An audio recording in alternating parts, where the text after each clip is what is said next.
Sir, ಇದು ನಿಮ್ಮ ಒಂದು ಜೀವನದಲ್ಲಿ ಇದನ್ನೆಲ್ಲ ಮಾಡ್ತಾ ಇದ್ದಾಗ ಇದೇ ನಂಬರ್ಸ್ ನಿಮಗ್ ಸಿಕ್ಕಿದಾಗ ಇದು ನಿಮ್ಗೆ ಕಾಣಿಸಿದ್ಯಾ? ಅಂದ್ರೆ have you experience same experience ಅಂತ ಅಂದ್ರೆ ನಾನೊಂದು ಹೇಳ್ತೀನಿ ಕೇಳಿ. ನನ್ನ ಎಕ್ಸ್ಪೀರಿಯನ್ಸ್ಗಿಂತ ಯೂನಿವರ್ಸಲ್ ಎಕ್ಸ್ಪೀರಿಯನ್ಸ್ ಒಂದು ಹೇಳ್ತೀನಿ ಕೇಳಿ. Universal experience with biblical reference.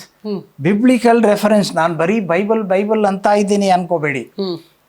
108 Hinduism ಅಲ್ಲಿದೆ, 786 ಇಸ್ಲಾಂ ಅಲ್ಲಿದೆ. ಸರ್ವಧರ್ಮ ಪರಿಪಾಲನೆಯಲ್ಲಿ ನಂಬರ್ಸ್ ಅನ್ನೋದು ಬಹಳ ಒಂದು ಒಳ್ಳೆಯ ಪಾತ್ರ ಮತ್ತೆ ಮುಖ್ಯ ಪಾತ್ರ ವಹಿಸಿರೋದ್ರ ಬಗ್ಗೆ ನೀವು ಎಕ್ಸಾಂಪಲ್ಸ್ ನಮ್ಗೆ ಕೊಡ್ತಾ ಇರೋದು. ಇವಾಗ ಯೂನಿವರ್ಸಲ್ ಎಕ್ಸ್ಪೀರಿಯನ್ಸ್ ಅಂತ ಒಂದಿದೆ, ಹೇಳ್ತೀನಿ ಕೇಳಿ. ಸುಮಾರು 45 ವರ್ಷಗಳ ಹಿಂದೆ ಹಾಲಿವುಡ್ ಇಂದ ಒಂದು ಪಿಕ್ಚರ್ ಬಂತು, ಗ್ರೆಗರಿ ಪೆಕ್ ಮಾಡಿದಂಥ ಪಿಕ್ಚರ್, ಓಮೆನ್ ಅಂತ ಪಿಕ್ಚರ್. ಅದರಲ್ಲಿ 666 ನಂಬರನ್ನ ಪ್ರಾಮುಖ್ಯತೆ ಇಡೀ ಪಿಕ್ಚರ್ ಹೇಳುತ್ತೆ, ಇಡೀ ಸಿನಿಮಾ ಹೇಳುತ್ತೆ. ಅದರಲ್ಲಿ 6ನೇ ತಿಂಗಳು ಬೆಳಿಗ್ಗೆ 6 ಗಂಟೆಗೆ 6ನೇ ತಾರೀಕು 6ನೇ ತಿಂಗಳು 6ನೇ ತಾರೀಕು ಬೆಳಿಗ್ಗೆ 6 ಗಂಟೆಗೆ ಹುಟ್ಟಿದಂಥ ಮಗು ಮನುಷ್ಯ ಮಗು ಅಲ್ಲ, ಅದು ರಾಕ್ಷಸ ಮಗು ಅಂತ ಬೈಬಲಲ್ಲಿ ರೆಫರೆನ್ಸ್ ಇದೆ ನೋಡಿ, ಇಲ್ಲಿದೆ ನೋಡಿ. ಅಂದ್ರೆ ಅದು negative energy, negative energy, antichrist energy, ಕ್ರೈಸ್ಟ್ಗೆ ಕೌಂಟರ್ ಮಾಡುವಂತ antichrist energy. Number of the ಅಂದ್ರೆ ಪಾಸಿಟಿವ್ಗೆ ನೆಗೆಟಿವ್ ತರ, ಅಥವಾ ದೈವಕ್ಕೆ ಅಸುರ ತರ. ಎಸ್, ಆ ತರ ರೆಫರೆನ್ಸ್ ಇದೆ. 6ನೇ ತಿಂಗಳು 6ನೇ ತಾರೀಕು 6 ಗಂಟೆ ಬೆಳಿಗ್ಗೆಗೆ ಹುಟ್ಟಿದಂತ ಮಗು ಸಾಮಾನ್ಯ ಅಲ್ಲ. ಅದನ್ನ ಸೋಲ್ಸಕ್ಕೆ ಬಹಳ ಕಷ್ಟ. ಅದಕ್ಕೆ ದೈವಶಕ್ತಿಯೇ ಬರ್ಬೇಕಂತ, ದೈವಶಕ್ತಿನೇ ಎದುರಾಗಬೇಕು ಅದಕ್ಕೆ. ಹಾಲಿವುಡ್ ಅಲ್ಲಿ ಓಮೆನ್ ಅಂತ 45-48 ವರ್ಷಗಳು. ಇದು ಯೂನಿವರ್ಸಲ್ ಎಕ್ಸ್ಪೀರಿಯನ್ಸ್. ಇದು ಬರೀ ನನ್ನ ಎಕ್ಸ್ಪೀರಿಯನ್ಸ್ ಅಷ್ಟೇ ಕೌಂಟ್ ಅಲ್ಲ, ಇಲ್ಲಿ ಜನಗಳ ಎಕ್ಸ್ಪೀರಿಯನ್ಸ್ ಆಗುತ್ತೆ. ದಿನನಿತ್ಯದ ಸ್ಪೀಡ್ ಲೈಫ್ ಜಂಜಾಟದಲ್ಲಿ ನೋಡ್ತಾರೆ, ಗೊತ್ತಿರೋರು ಓ ಅಂತ ಅದ್ಭುತ ಅಂತ ಅನ್ಕೋತಾರೆ, ಇಲ್ದಿದ್ದವರು ಸುಮ್ಮನೆ ಬಿಡ್ತಾರೆ. ಅರ್ಥ ಆಗ್ತಿದ್ಯಾ ನಾನು ಹೇಳೋದು? ಅದೇ ಇವಾಗ ನಿಮ್ಮ ಎಕ್ಸ್ಪೀರಿಯನ್ಸ್ ಒಂದ್ ಸ್ವಲ್ಪ ಶೇರ್ ಮಾಡ್ಕೊಡಿ. ನನ್ನ ಎಕ್ಸ್ಪೀರಿಯನ್ಸ್ ಅಲ್ಲಿ 444 ನೋಡಿದಾಗ ಆವತ್ತೊಂದು ದಿವಸ ಏನೋ ಒಳ್ಳೆ ನ್ಯೂಸ್ ಬರುತ್ತೆ. ಸೊ 444 ಏನ್ ಸ್ಟ್ಯಾಂಡ್ ಆಗುತ್ತೆ, ಅದರ ಸಿಂಬಲೈಸ್ ಏನಾಗುತ್ತೆ? 444 ಇಲ್ಲಿದೆ, ಹೇಳ್ತೀನಿ ನೋಡಿ. ಇಲ್ಲಿ 444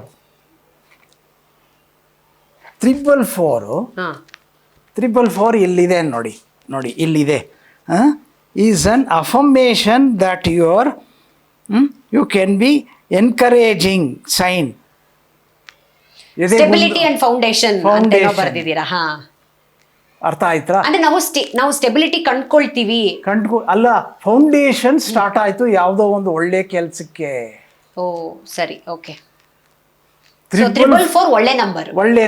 444 ನಾನು ನೋಡಿದಾಗ ಓ ಏನೋ ಶುರು ಮಾಡಬೇಕು ಸೂಚನೆ. ಸೊ ನ್ಯೂ ಸ್ಟಾರ್ಟ್ಗೆ ನಮ್ಗಿದು ನಾಂದಿ ಹಾಡುತ್ತೆ, ಆ ತರನಾ ಅದು? ನ್ಯೂ ಸ್ಟಾರ್ಟ್ಗೆ ನಾಂದಿ ಹಾಡುತ್ತೆ.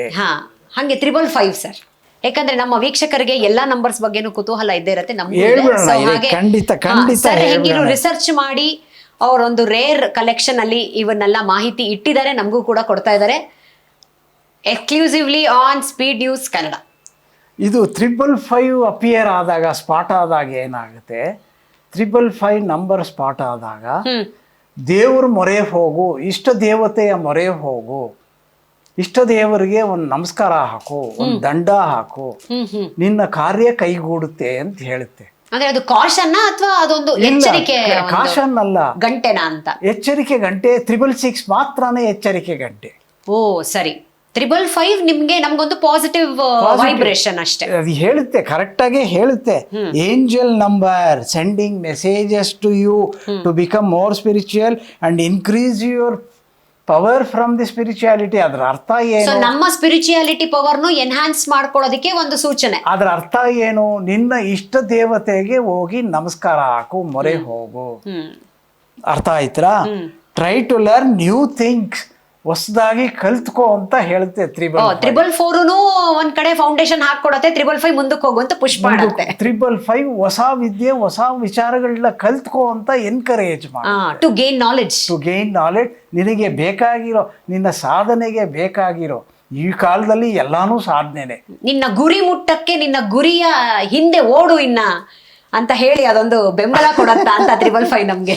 ಆಯ್ತರ ಹಾಗೆ 666 ಬಂದ್ರೆ ಅದು ಎಂತದು ಆಯ್ತು, ಡೇಂಜರ್ ಅಂತನಾ ಅದು? ಈ ರೀತಿ ಬರೀ ಇಷ್ಟೇ ಅಲ್ಲ, ಇದು ನಮ್ಮ ದೇಶದ ನಮ್ಮ ಅನುಭವನೇ ಅಲ್ಲ, ಪ್ರಪಂಚದಲ್ಲಿ ಎಲ್ಲ ಕಡೆ ಎಲ್ಲರಿಗೂ ಅನುಭವ ಆಗುತ್ತೆ. ಅಲ್ಲ ಇವಾಗ ಅದಕ್ಕೆ ಬಂದ್ರೆ 666 ಅದೇನಾರು ಒಂಥರ ರೆಡ್ ಮಾರ್ಕ್ ಡೇಂಜರ್ ಅಂತನ 666 ಅಂತ ಏನಾದ್ರು? 666 ಅಂದ್ರೆ ಡೇಂಜರ್ ಅಂತಲ್ಲ, ನೆಗೆಟಿವಿಟಿ ಜಾಸ್ತಿ ಇದೆ. ಹಾ ಹಾ ನೆಗೆಟಿವಿಟಿ ಜಾಸ್ತಿ ಇದೆ. ಅದಕ್ಕೆ ಏನ್ ಮಾಡ್ಕೊಳ್ಬೇಕು ಇವಾಗ? ಏನ್ ಮಾಡ್ಕೊಳ್ಬೇಕು? ದೇವರ ಮೊರೆ ಹೋಗು, ಅಲ್ಟಿಮೇಟ್ಲಿ ಅದೊಂದೇನಾ ಗುರುಜಿ ಗುರುಗಳ ಮೊರೆ ಹೋಗು, ಗುರುಗಳ ಮೊರೆ ಹೋಗು. ಯಾಕೆ ಅಂದ್ರೆ ದೇವ್ರಿಗಿಂತ ದೊಡ್ಡವನ್ ಗುರು ಅಂತ ನಮ್ಮ ಶಾಸ್ತ್ರಗಳು ಹೇಳ್ತವೆ. ಹೌದು, ಗುರುವಿನ ಗುಲಾಮನಾಗುವ ತನಕ ದೊರೆಯುವುದೆಲ್ಲ ಮುಕ್ತಿ ಅಂತ ಹೇಳ್ತಾರಲ್ಲ. ಸೊ ಹಾಗೆ ಗುರುವಿನ ಒಂದು ಸಾಂಗತ್ಯದಲ್ಲಿ ಮತ್ತೆ ಅವರ ಅಡಿಪಾಯದಲ್ಲಿ ಇದ್ದಷ್ಟು ನಮಗೆ ಯಾವತ್ತಿದ್ರೂ ಒಳ್ಳೆಯ ಗುರು ಒಳ್ಳೆಯ ಜೀವನ ನಮ್ಗೆ ಸಿಕ್ಕತ್ತೆ. ಗುರು ಮಾರ್ಗದರ್ಶನದಲ್ಲಿ ಹೋಗು ಅಂತ. 777 ಇವಾಗ ಬಂದ್ರೆ 777 ಬಂದ್ರೆ ಯಾರು ಏನು ಹೇಳೋಷ್ಟು ಬೇಡ. ನೀನ್ 777 ನೋಡಿದ್ರೆ ವಿತಿನ್ ಸಮ್ ಟೈಮ್ ನಿನಗೆ ಅರ್ಥ ಆಗುತ್ತೆ, ನಾನು ಮಾಡ್ತಾ ಇರೋದು ಸರಿಯಲ್ಲ, ಇನ್ನೂ ಸರಿಪಡಿಸ್ಕೋಬೇಕು ಅಂತ ಅರ್ಥ ಆಗುತ್ತೆ. ಅಂದ್ರೆ ಕರೆಕ್ಷನ್ ಟೈಮ್ ಅಂತ. ಕರೆಕ್ಷನ್ ಟೈಮ್, ಇಂಟ್ಯೂಷನ್, ನಿನ್ನ ಇಂಟ್ಯೂಷನ್ನೇ ನಿನಗೆ ಹೆಲ್ಪ್ ಮಾಡುತ್ತೆ, ಬೇರೆ ಯಾರು ಹೆಲ್ಪ್ ಮಾಡೋಷ್ಟು ಬೇಡ. ಅಂದ್ರೆ ಎಲ್ಲೋ ನಾವು ಎಡವುತ್ತಾ ಇದೀವಿ, ಸರಿ ಮಾಡ್ಕೊಳ್ಳಿ ಅಂತ ಒಂದು ಕಾಷನ್ ಕೊಡುತ್ತೆ. ಅಂದ್ರೆ ನಿನ್ ತಪ್ಪು ನಿನಗೆ ಅರ್ಥ ಆಗುತ್ತೆ. 777 ನಿನ್ ತಪ್ಪು ನಿನಗೆ ಅರ್ಥ ಆಗುತ್ತೆ. ಇಂಟ್ಯೂಷನ್ ಟೈಮ್ ಅದು. ಇಲ್ಲ ನಾನು ಮಾಡ್ತಾ ಇರೋದು ಸಾಲದು, ಇನ್ನೂ ಹೆಚ್ಚಿಗೆ ಮಾಡಬೇಕು ಅಂತ ಹೇಳುತ್ತೆ 777. 888 ಬಂದ್ರೆ 888 ಬಂದ್ರೆ ಹಾರ್ಡ್ ವರ್ಕ್ ಡೆಫಿನೆಟ್ಲಿ ಪೇಸ್ ಅಂತ ಹೇಳುತ್ತೆ. ನೀನ್ ಪಡೋ ಕಷ್ಟಕ್ಕೆ ಪ್ರತಿಫಲ ಖಂಡಿತ ಇದೆ ಅಂತ 888 ಇದೆ, ಭರವಸೆ ಕೊಡುತ್ತೆ. ನಾನಿದ್ದೀನಿ, ಮುಂದಕ್ಕೆ ಹೋಗು, ಕಷ್ಟಪಡು. 888 ಏನ್ ಹೇಳುತ್ತೆ ಅಂದ್ರೆ ಹಾರ್ಡ್ ವರ್ಕ್ ಮಾಡಿ, ಹಾರ್ಡ್ ವರ್ಕ್, ಕಷ್ಟ ಬೀಳು, ನಿನ್ನ ಕಷ್ಟಕ್ಕೆ ಪ್ರತಿಫಲ ಇದ್ದೇ ಇದೆ, ಹೋಗು ಅಂತ ಸೂಚನೆ. ಅದು ಇದು ಎಲ್ಲ ಒಂದು ರೀತಿಯ ಈಗಿನ ಸಮಾಜದಲ್ಲಿ ನಾವು ನಂಬರ್ಸ್ ನೋಡ್ತಾನೇ ಇರ್ತೀವಿ. ಹೆವಿ ಟ್ರಾಫಿಕ್ ರೋಡಲ್ಲಿ, ವೆಹಿಕಲಲ್ಲಿ ಎಲ್ಲಿ ನೋಡಿದ್ರು ನಂಬರ್ಸು. ಹೌದು, 1 ಗಂಟೆ ಟೈಮು ಬೆಂಗಳೂರು ನಗರದಲ್ಲಿ ಓಡಾಡಿದ್ರೆ ಎಲ್ಲಿ ನೋಡಿದ್ರು ನಂಬರ್ಸ್. ಕರೆಕ್ಟ್. ಹೌದು, ಸುತ್ತಲೂ ಮುಟ್ಲು ಚಿಕ್ಕ ಗಾಡಿ, ದೊಡ್ಡ ವೆಹಿಕಲ್ ಎಲ್ಲ ಯಾವ ರೂಟಲ್ಲಿ ಹೋಗ್ತೀವಿ ಎಲ್ಲ ಸಿಗುತ್ತೆ. ಈ ತರ ಡಿಜಿಟಲ್ ವಾಚ್ಗಳಲ್ಲಿ ಗಂಟೆ ಹುಡುಕಿದ್ರೆ ನಮಗ್ ಸಿಗುತ್ತೆ, ನಂಬರ್ಸ್ ನೋಡ್ತಾನೆ ಇರ್ತೀವಿ. ಸೊ ನೀವು ಅದರಲ್ಲೂ ಕ್ಯಾಲ್ಕುಲೇಷನ್ಸ್ ಎಲ್ಲ ಮಾಡಿ ಅದರಲ್ಲಿ ಕೂಡ ಒಂದು ಏನಂತ ಹೇಳ್ತಾರೆ ನ್ಯೂಮರಾಲಜಿನ ತಗೊಂಡು ಅಳವಡಿಸ್ಕೋತೀರಾ? ಅಂದ್ರೆ ನೀವು ಜ್ಯೋತಿಷ್ಯಗಳು ನಾನು ಕೇಳ್ತಾರೆ, ಅಸ್ಟ್ರಾಲಜರ್ಸ್. ಒಂದು ಹೇಳ್ತೀನಿ ನಿಮ್ಮ ಡೈಲಿ ಲೈಫ್ ಅಲ್ಲಿ ಹೇಳ್ತೀನಿ ಕೇಳಿ. ಆದ್ರೆ ಹೇಳ್ತೀನಿ ನಮ್ಮ ಪ್ರೇಕ್ಷಕರಿಗೆ ಕೇಳಿ, ಪ್ರೇಕ್ಷಕರೇ, ಇದೆಲ್ಲ ಸೂಚಕಗಳು ಅಷ್ಟೇ. ಅದನ್ನೇ ನಾವು ಅದನ್ನೇ ಅತಿರೇಕಕ್ಕೆ ತಗೋಬೇಡಿ. ಅದೇನೋ ಹೇಳ್ತಾರಲ್ಲ, ಅತಿ ಅಮೃತನು ವಿಷಾನೇ ಆಗತ್ತೆ ಅಂತ. ಸೊ ಅದನ್ನೇ ನಂಬಿಕೊಂಡು ಅದನ್ನೇ ಋಷಿ ಮುನಿಗಳು ಹೇಳಿದ್ದಾರೆ, ಅಮೃತಂ ಅತಿರೇಕಂ ವಿಷಂ. ಮುಖ್ಯವಾಗಿ ಶಾಸ್ತ್ರಗಳು ಹೇಳೋದು ಏನು ಅಂತಂದ್ರೆ ಅತಿ ಯಾವುದು ಮಾಡಬೇಡಿ.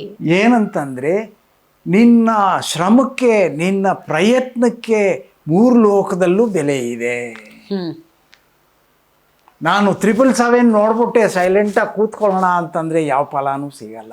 ಕರೆಕ್ಟ್. ಹೌದು, ಇವಾಗ 888 ನೋಡಿದ್ರೆ ನೀವೇ ಹೇಳಿದ್ರಿ ಇವಾಗ ಅದು ಹಾರ್ಡ್ ವರ್ಕ್ ಮಾಡ್ಬೇಕಂತ. ನಾನು ಅವಾಗ ಮನೇಲಿ ಕೂತ್ಕೊಳ್ಳಿಕ್ಕಾಗಲ್ಲ, ನಾನು ಏನಾದ್ರೂ ಒಂದು ಕೆಲಸ ಮಾಡ್ಲೇಬೇಕಲ್ವಾ? ಅರ್ಥ ಆಯ್ತಾ? ಇದು ಒಂದು ಸೂಚನೆ. ಈ ನಂಬರ್ ಅಪಿಯರೆನ್ಸ್ ಇದು ಒಂದು ಸೂಚನೆ. ಅರ್ಥ ಆಯ್ತಾ ವೀಕ್ಷಕರೇ? ಯಾವುದು ಅತಿರೇಕಕ್ಕೆ ತಗೋಬೇಡಿ. ಮುಖ್ಯವಾಗಿ ನಿಮ್ಮನ್ನ ನೀವು ನಂಬಿ. ಅರ್ಥ ಆಯ್ತಾ? ನಿಮ್ಮ ಶ್ರಮದಲ್ಲಿ, ನಿಮ್ಮ ಫಲದಲ್ಲಿ, ನಿಮ್ಮ ಕಷ್ಟದಲ್ಲಿ ನಿಮ್ಮ ನಂಬಿಕೆ ಇರಲಿ.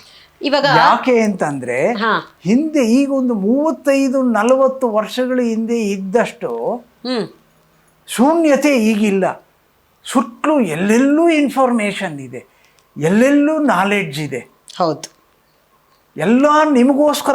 ಇವಾಗ AI ಅನ್ನೋದು ಬಂದಿದೆಯಲ್ಲ, ಆರ್ಟಿಫಿಷಿಯಲ್ ಇಂಟೆಲಿಜೆನ್ಸ್, ಇವಾಗ ಅದು ಕೂಡ ಆವರಿಸ್ತಾ ಇದೆ, ಆವರಿಸ್ಕೊಂಡ್ಬಿಟ್ಟಿದೆ. ಹೌದು, ಆವರಿಸ್ಕೊಂಡ್ಬಿಟ್ಟಿದೆ. ಎಲ್ಲೆಲ್ಲೂ ನಿಮಗೆ ಇನ್ಫಾರ್ಮೇಶನ್ ಸಿಗುತ್ತೆ. ಹೌದು, ನಿಮಗೆ ನಿಮ್ಮ ಶ್ರಮಕ್ಕೆ, ನಿಮ್ಮ ಗುರಿಗೆ ಏನ್ ಬೇಕು ಸಹಾಯಕ್ಕಾಗಿ ಎಲ್ಲ ಇದೆ. ನಿಮ್ಮ ಬುದ್ಧಿವಂತಿಕೆ ಮೇಲೆ, ನಿಮ್ಮ ಶ್ರಮದ ಮೇಲೆ, ನಿಮ್ಮ ಕಷ್ಟದ ಶ್ರಮದ ಮೇಲೆ ಅದ್ರ ಮೇಲೆ ನಂಬಿಕೆ ಇಟ್ಕೊಂಡು, ದೇವ್ರ ಮೇಲೆ ನಂಬಿಕೆ ಇಟ್ಕೊಂಡು, ಗುರುಗಳ ಮೇಲೆ ನಂಬಿಕೆ ಇಟ್ಕೊಂಡು ಮಾಡಿ. ಇದೆಲ್ಲ ಒಂದು ಸೂಚಕಗಳು ಅಷ್ಟೇ. They are not fatal, they are not fatal at all. ಈಗ ನಂಬಿಕೆ ಇಲ್ಲದೆ ಇರೋರು ಇರ್ತಾರಲ್ಲ ಗುರುಜಿ ಅವರೇ, ಅಂದ್ರೆ ಅಸ್ಟ್ರಾಲಜಿನ ನಾವು ನಂಬೋದಿಲ್ಲ ಅಂತ ಅವರಿಗೆ ಇವಾಗ ನಿಮ್ಮ ಒಂದು ಎಕ್ಸ್ಪೀರಿಯನ್ಸಸ್, ಸೈನ್ಸು, ಇಂಟ್ಯೂಷನ್ ಮತ್ತೆ ಸ್ಪಿರಿಚುವಲಿಸಮ್ ಎಲ್ಲ ಒಳಗೊಂಡಿರುವಂತ ಮಿಕ್ಸ್ ಇರುತ್ತೆ. ಅವರಿಗೆ ಇದೊಂದು ಚಾಲೆಂಜಿಂಗ್ ಅಂತ ಅನ್ಸ್ಬೋದು. ಯಾವ್ದನ್ನ ತಗೊಂಡು ನಾವು ನಂಬಬಹುದು ಅಂತ ಹೇಳ್ತೀನಿ ಕೇಳಿ. ಬೇಡ, ಅವರಿಗೆ ನೀವೇನ್ ಹೇಳ್ತೀರಾ? ನಾನು ಹೇಳ್ತೀನಿ, ನೀವು ನಂಬಲಿಲ್ಲ ಅಂದ್ರೆ ತೊಂದರೆ ಇಲ್ಲ, ಆದ್ರೆ ನಿಮ್ಮ ನಂಬಿಕೆಯ ಸಿಸ್ಟಮ್ ಎಲ್ಲೋ ಒಂದು ಇರ್ಬೇಕಲ್ಲ. ಜ್ಯೋತಿಷ್ಯಕ್ಕಿಂತ ಅಂದ್ರೆ either in astrology or numerology or spiritual ಅಥವಾ ಸೈನ್ಸ್ ಯಾವುದೋ ಒಂದ್ರಲ್ಲಿ ಒಂದು ನಂಬಿಕೆ ಇರುತ್ತಲ್ಲ ನಿಮಗೆ. ಕರೆಕ್ಟ್. ಇವಾಗ ನಿಮ್ಮ ಒಂದು ಜೀವನದ ಅಂತಲ್ಲ, ಅಸ್ಟ್ರಾಲಜಿನೇ ನಂಬಿಕೆ ಇರಬೇಕು ಅಂತಲ್ಲ, ಅಸ್ಟ್ರಾಲಜಿನೇ ನಂಬಿಕೆ ಇರಬೇಕು ಅಂತಲ್ಲ. ನಿಮ್ಮ ಬಿಲೀಫ್ ಸಿಸ್ಟಮ್ ಯಾವುದಿದೆ, is it strong? Ask your self.